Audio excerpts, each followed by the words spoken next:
Тарбияңды туура берип балдарга келечектин камын көрсөң болбойбу? Ак эмгегиң кайтып келет айланып, жаркын жашоо тартуу кылат сага да. Жүрөктөн чыккан ырлар жүрөккө жетет.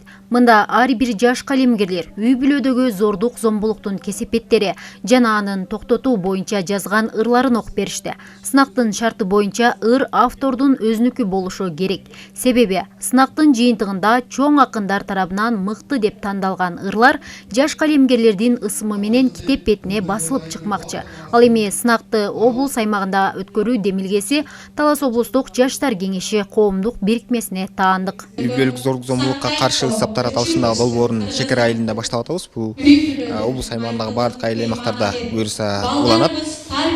Негизинен долбоорду ошол Сорос Кыргызстан фонду аркылуу ишке ашырып атабыз. Бул жерде 35 жашка чейинки жаш акындар арасында ошол үй бүлөлүк зордук зомбулукка каршы ысаптарын жаздырып, аларды анан аймактарда поэзия кечесин өткөрүү аркылуу жыйынтыгында альманах катары китеп кылып басып чыгарабыз деген планыбыз бар. Буюрса жаш калемгерлер үй бүлөдөгү зордук зомбулукту токтотуу жөнүндө ырлардан окуп беришти. Поэзия кечесине ата-энелер жана өспүрүмдөр күбө болуп, андан таасир алышты. Анткени мындагы окулган ырлар чоң акындардын элегинен өтүп, маани мазмундуусу гана тандалган. Ойлоп көрчү кагуу жеген балаңды, жакшылыкка шилтеп кадам басалып.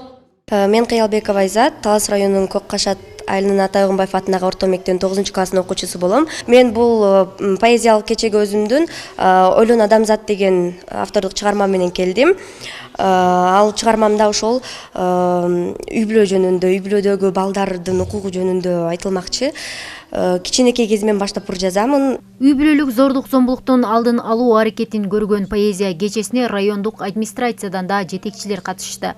Алардын пикиринде жаштар арасында бул өңдүү тарбиялык мааниси бар сынактарды өткөрүп туруу келечек муунга кам көрүү менен барабар. Биздин келечегибиз жаштар, ушулар ушундай жакшы жолдо жүрүп, айрыкча могу жакшы өздөрүнүн чыгарган чыгармаларын айтып атышат, ырларын лирика жакын болуп, руханий байлыгы, жан дүйнөсү таза балдарды көрүп кубанычта болуп атам. Ушу жаштарга ийгилик каалайм. Ушундай жаштар көп болсо өлкө өсөт деп ойлойм. Ал эми уюштуруучулардын билдирүүсүндө сынактын жыйынтыгында тандалып алынган мазмундуу ырлар жыйнак болуп, китеп бетине басылып чыгат.